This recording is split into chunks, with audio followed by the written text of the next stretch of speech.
Assalamualaikum warahmatullahi wabarakatuh.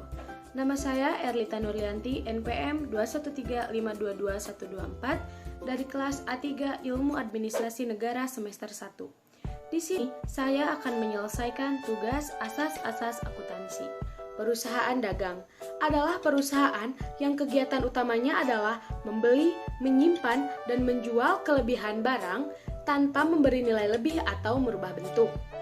Contohnya di antara lain adalah Indomart, Alfamart, toko swalayan, distributor, agen tunggal, pengecer, toko serba ada, dan pusat barang-barang grosir lainnya.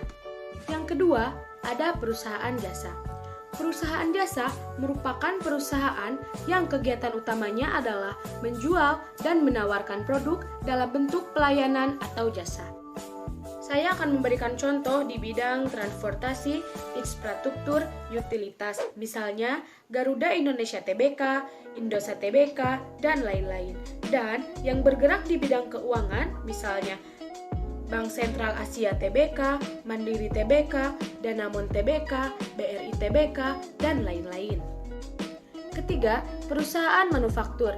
Perusahaan manufaktur adalah perusahaan yang membeli bahan baku dan mengolah bahan baku dengan menggunakan biaya lainnya untuk menjadi barang jadi atau siap untuk dijual. Contoh dari perusahaan manufaktur yang sering kita temukan yaitu pabrik makanan, tekstil, bahan kimia, otomotif, elektronik, dan kerajinan. Keempat, ada perusahaan perseorangan. Perusahaan perseorangan adalah pengusaha yang memiliki perusahaan perseorangan itu sendiri, yaitu seseorang yang dapat menciptakan entitas bisnis individual tanpa memerlukan izin atau prosedur khusus lainnya.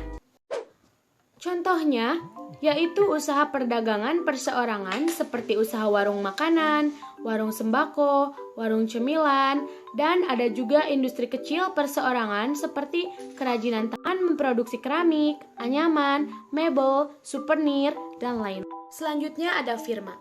Firma adalah suatu bentuk persekutuan badan usaha untuk menjalankan dan mengembangkan bisnis oleh dua orang atau lebih dalam satu nama usaha. Setiap anggota badan usaha firma mendapat pertanggungjawaban yang sangat tinggi sehingga menciptakan modal dari patungan bersama. Contohnya yaitu firma dagang di antara lain perusahaan Nike, Diodora, Cross, dan firma non-dagang di antaranya firma hukum atau pengacara, firma akuntansi, konsultasi bisnis, dan lain-lain. Selanjutnya ada SIPI. SIPI merupakan suatu bentuk badan usaha yang didirikan oleh dua orang atau lebih dengan mempercayakan modalnya oleh dua orang atau lebih tersebut. Contoh berdasarkan kelompok bisnisnya yaitu makanan, SIPI Catur Pangan Indonesia, pabrikasi mesin, SIPI Bintang Permata, pertanian, SIPI Sadewa Agrijaya, dan perdagangan SIPI Galuh Chandra Kiran. 7. PT. PT merupakan unit usaha berbadan hukum yang seluruh modalnya terdapat dari saham dan seluruh pemiliknya mendapat bagian-bagian dari saham-saham dari investor.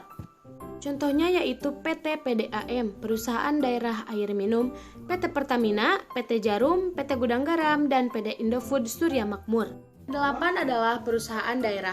Perusahaan daerah adalah perusahaan yang sebagian atau seluruh modalnya berasal dari pemerintahan daerah, baik itu dari kekayaan yang dipisahkan maupun dari anggaran belanja. Contohnya, bank-bank pembangunan daerah dan perusahaan angkutan kota.